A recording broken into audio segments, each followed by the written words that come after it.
താങ്കൾ ഒരു പ്രൊഡ്യൂസറും കൂടെയാണ്. ഇപ്പോൾ പ്രൊഡ്യൂസറാണ്, താങ്കൾക്ക് എന്നെ വെച്ചൊരു സിനിമ ചെയ്യണം, ഉദാഹരണമാണ്, എന്നെ വെച്ചൊരു സിനിമ ചെയ്യണമെന്ന് വെച്ചാൽ എൻ്റെ പ്രതിഫലം ഇത്രയാണെന്നേ, വേണമെങ്കിൽ താങ്കൾ എടുത്താൽ മതി എന്ന് താരങ്ങൾക്കും പറയാൻ പറ്റില്ലേ? അല്ല, അവർക്കത് പറയാമെന്നുണ്ടെങ്കിൽ അവരെപ്പോഴാണ് ഇത് പറയുന്നതെന്ന് ആലോചിക്കണം. വളർന്നു കഴിഞ്ഞ ഒരു താരം പറഞ്ഞാൽ നമുക്ക് മനസ്സിലാക്കാം. കാരണം ആ താരത്തിനെ വെച്ച് നമ്മളൊരു സിനിമ എടുക്കുമ്പോൾ ആ സിനിമയ്ക്ക് ഒരു മാർക്കറ്റ് കണ്ടിട്ടാണ് നമ്മൾ ആ സിനിമ ചെയ്യുന്നത്.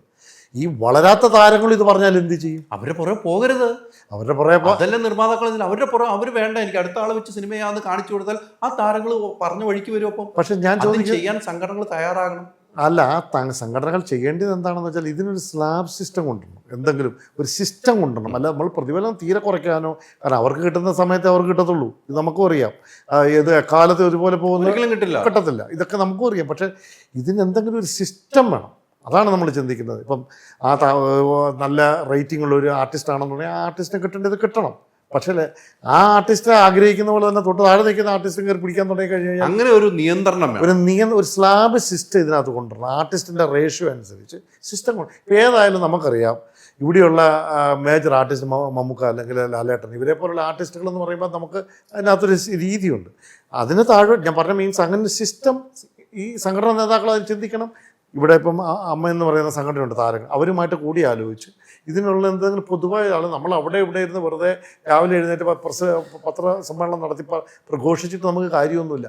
ഇതെങ്ങനെ ചെയ്യാമെന്നുള്ളത് അവർ തമ്മിൽ ഒരു റൂഫിനടിയിലിരുന്ന് ചിന്തിച്ച് ആലോചിച്ച് ആ തീരുമാനത്തിലെത്തിച്ച് അത് ഇംപ്ലിമെൻറ്റ് ചെയ്യാൻ നോക്കണം. എങ്കിലേ ഇവിടെയുള്ളവർക്ക് പിടിച്ചേക്കാൻ പറ്റത്തുള്ളൂ ഇൻഡസ്ട്രിയിൽ. അല്ലെങ്കിൽ ഇന്ന് കാണുന്ന പ്രൊഡ്യൂസർ നാളെ കാണത്തില്ല. ഞാൻ ചോദിക്കട്ടെ, ഇപ്പോൾ പഴയ എത്ര ബാനറുകളുണ്ട് ഇൻഡസ്ട്രിയിൽ? ഈ ഇൻഡസ്ട്രിയിൽ എത്ര ബാനറുകളുണ്ട് കാലാകാലങ്ങളായിട്ട് പിടിച്ചു നിൽക്കുക? എല്ലാം ചുരുങ്ങി, ആരുമില്ല. ഇന്നിപ്പോൾ ഏതെങ്കിലും ബാനറുകൾ ഇവിടെ നിൽക്കുന്നുണ്ടെങ്കിൽ അവർക്കൊക്കെ ഇത്രയ്ക്കുള്ള വർഷങ്ങളെ പരിചയമുള്ളവർ ഈ ബാനറായിട്ട് ഇവിടെ വന്നത്. അതിന് മുമ്പുള്ള ബാനറുകൾ ഇവിടെ എത്രയോ ഉണ്ട്. എന്തി അവരൊക്കെ എന്താ നിൽക്കാത്ത?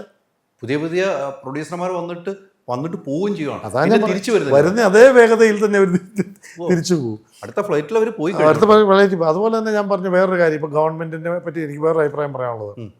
ഇത്രയും പറഞ്ഞുകൊണ്ട് ഞാൻ പറയാം, ഇപ്പം പല വിദേശ രാജ്യങ്ങളിലും ഇനി ഇന്ത്യക്കകത്ത് തന്നെ പല ഭാഷകളിലുള്ള സിനിമകൾ എടുക്കുന്നു. ഈ പല ഗവൺമെൻറ്റുകളുടെ ഭാഗത്തു നിന്നും നമുക്ക് സബ്സിഡി സിസ്റ്റം ഉണ്ട് സിനിമയ്ക്ക്. ഉദാഹരണത്തിന് ഇപ്പോൾ പറഞ്ഞു കഴിഞ്ഞാൽ എൻ്റെ അറിവ് ശരിയാണ്, ഇപ്പോൾ UK അല്ലെങ്കിൽ കാനഡ, US പല സ്ഥലങ്ങളിലും നമുക്ക് ഈ സിനിമകൾക്ക് സബ്സിഡി സിസ്റ്റമുണ്ട്. അത് വളരെ കിട്ടാൻ ഈസിയുമാണ്. എന്ന് പറഞ്ഞാൽ ആ സിനിമയുടെ പ്രോജക്റ്റ് നമ്മളൊക്കെ ജെന്യുവിനാണെന്ന് അവർക്ക് പ്രൂവ് ചെയ്താൽ മതി. ആ ഒരു രീതിയിൽ ചെയ്തു കഴിഞ്ഞാൽ സബ്സിഡി ധാരാളം കിട്ടുന്നുണ്ട്. ഈവൻ ഇന്ത്യയിൽ തന്നെ പല സ്റ്റേറ്റുകളിലും കൊടുക്കുന്നു. ഈ കേരളത്തിൽ എന്താ നമുക്ക് കിട്ടുന്നത്? ഈ മലയാള സിനിമയ്ക്ക് കിട്ടുന്നത് എന്ത് സബ്സിഡി സിസ്റ്റം ഉണ്ട് ഇവിടെ? ഒരു സബ്സിഡി സിസ്റ്റത്തിൻ്റെ പുറകെ നമ്മൾ പോയി കഴിഞ്ഞാൽ ഒരു സിനിമ തീർന്നു കഴിഞ്ഞാലും അത് നമ്മുടെ എത്തില്ല. ഇതെല്ലാം കൂടെ കഴിഞ്ഞ് വരുമ്പോഴത്തേക്കും ഇതിൻ്റെ ഒന്നുമില്ല അത് കിട്ടാൻ.